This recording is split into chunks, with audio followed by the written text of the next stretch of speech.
आपण पाहतात माणदेशी न्यूज, मान तालुक्याचा बुलंद आवाज. बसवड पालिका हद्दीत गतिरोधक उभारण्यासाठी आपण खरं तर नियोजन तयार केलेले आहे आणि यावर नगरपालिकाचे नगरसेवक म्हणून पालिका हद्दीत गतिरोधक उभारण्यासाठी आपण काय उपाययोजना करणार आहोत?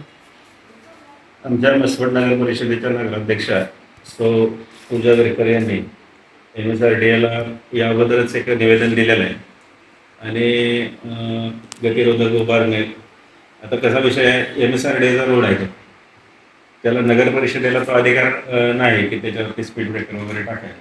तरी कायद्याच्या चौकटीत बसवून जर समजा MSRDA कडून उशीर होत असेल किंवा त्या बसवणारच नसतील तर कायद्याच्या चौकटीत बसून माझ्या माहितीप्रमाणे नगर परिषदेच्या कायद्याच्या पुस्तकात एक असा कायदा आहे की जनतेच्या हितासाठी एखादा घेतलेला निर्णय, मग तो कायद्यात जरी लिखित नसला तरी जनतेच्या हितासाठी नगरपालिका बॉडी तसा निर्णय घेऊन अशा पद्धतीची कामं करू शकते.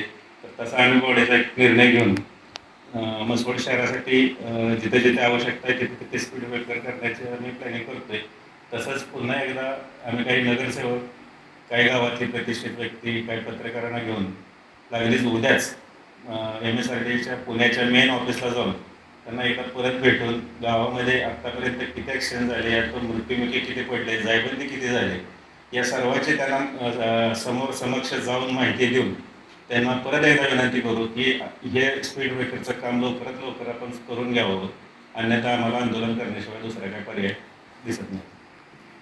हे काय मी लिहूनच घेतलेलं आहे. आतापर्यंत ज्या ठिकाणी मसवड नगर परिषदेच्या हद्दीमध्ये एक्सटेंड झालेली जी ठिकाणं आहेत ते अशी खालीलप्रमाणे आहेत. माळशिरस चौक, माळशिरस चौकामध्ये आपण 2 ठिकाणी करतोय.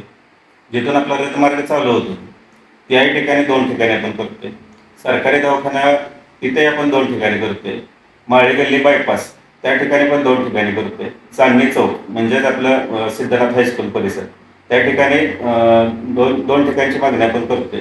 ST स्टँड म्हणजे शिंगणापूर चौक ST स्टँड असं मिळून एक 4 ठिकाणी आपण मागणी करतोय.